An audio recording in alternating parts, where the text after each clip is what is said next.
you can see it's coming together nicely now. Hey guys, and welcome back to a brand new video on my special effects channel. So today's video is going to be a really quick, really simple and really easy tutorial on how to do a bruise.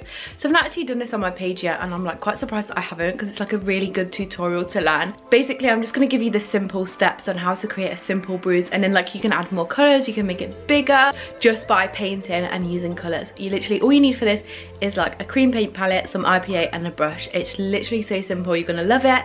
So let's just dive straight in. Okay, so here I've got the two palettes that I'm going to be using. This is the Revolution SFX Ultimate Face Paint palette, and you can mix it with IPA, which I've also got. Please excuse the state of this bottle. This is literally like how special effects kit looks after you've used it for a while. Yes, IPA literally just waters it down to make it look like a more watered consistency, which is good for a bruise because the bruise you like kind of want it to blend in with your skin, look a bit lighter. And I've also got this special effects palette from Pam, and as you can see I've not got much of the red, so I'll probably be using the red from this one. I think I'm going to do the bruise on my leg, like maybe like here. I always find it really helpful to like get a picture of a couple of bruises just as like a reference picture, so you can see like what the colours are, where they are, where the colours are, and like just how to kind of do it. So this is obviously like a fresher bruise, and this is an older bruise that has healed a bit. I'm going to start with that. I'm going to be using the purple in this palette because it is quite a nice dark purple. So I'm literally just going to take my paintbrush, add a little bit of IPA on it, and I use like the lid just as like a palette. And it obviously doesn't have to be the same shape as your reference picture. This is just like for help with the colours.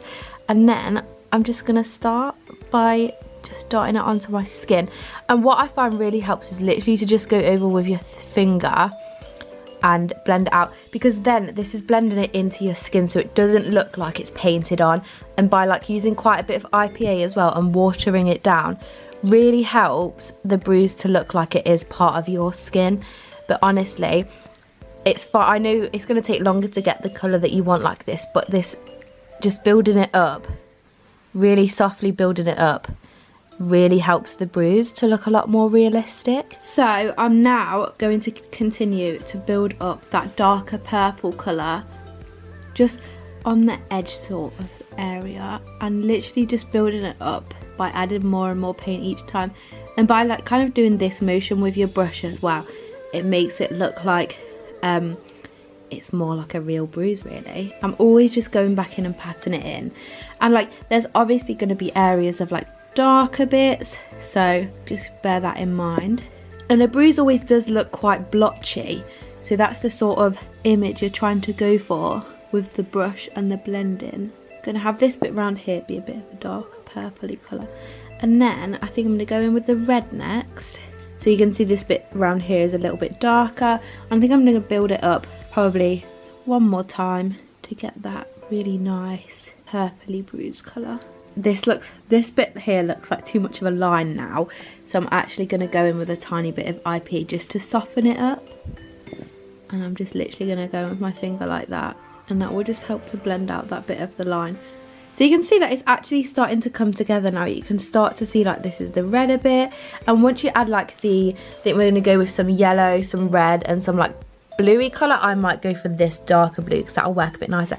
You'll start to see like the bruise coming together. So I'm now going in with the red from the Revolution palette, and again I'm just wetting my brush with the IPA, and I'm just going to start adding the red just around, and I'm going to be patting it in. Again, I'm going to build up some areas to look a little more red than others. I'm always doing this like patting motion with my brush because I really think this gives it more like the effect of a bruise really. So you can see it's really coming together now, and you can kind of make the bruise the shape that you want. So I'm just going to make this bit round here a bit more red. Also like leaving like a little patch of like normally skin, which I'm going to do here as you can see, and I'm going to do like the yellow around the edges and a bit of blue. It honestly really helps to keep the look of the bruise like realistic.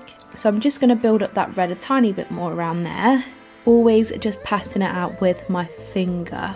I'm going to go in with some yellow paint, and I'm just going to get that on my brush. It doesn't matter if your brush has got a little bit of like the red residue on, and I'm going to dip that in the IPA, and I think I'm going to start around here. I'm just going to start adding light dots of yellow around this area here. And again, the yellow is going to need building up as well. And you can kind of bring it over what you've already created here. And just, I'm going to go around the edge with that as well. You can see it's coming together nicely now. I'm just going to add a bit of bright light onto it. I feel like it looks, I'm really happy with how it's looking so far. It's looking realistic to me. I'm now going to go in with some of this blue colour and really softly, because I don't want there to be too much overwhelming amount of this colour. But I'm going to go for it about here. I'm literally just going to add a few dots on at a time and go in and blend it out with my finger, because the blue can make it look quite fake if you don't put it on correctly. So I'm literally, you can always add more. That's my biggest tip. Start less, you can always add more on. I'm just really lightly adding on that blue around this area here. And as you can see, hardly anything is coming off of my brush, because I'm literally adding it on so lightly at a time. This creates like the greyish blue part of the bruise. But yeah, I think I'm rather happy with how that's looking now. I think it looks very realistic, and literally the thing that helps so much is obviously the IPA on the brush, which is here. This IPA, I just poured it into the lid on the brush to help water the colour down, and just the patting motion all the time honestly helps it to go into your skin really nicely. And I'm really happy with the look of that bruise. I think it looks very realistic, and it's literally so quick and easy to do. It probably took me literally like 5 minutes, so it's a really good one for you to try out. So thank you for watching that video. I hope you enjoyed it, and I hope it helped you. If you do recreate any of the looks and tutorials that I do on here, feel free to tag me. All of my social medias are linked in the description. I'd also love it if you could go follow them. Please remember to like and subscribe, and I will see you in my next video. Also, if you have any video requests, leave them in the comments. I'm happy to do them all. So I will see you next time.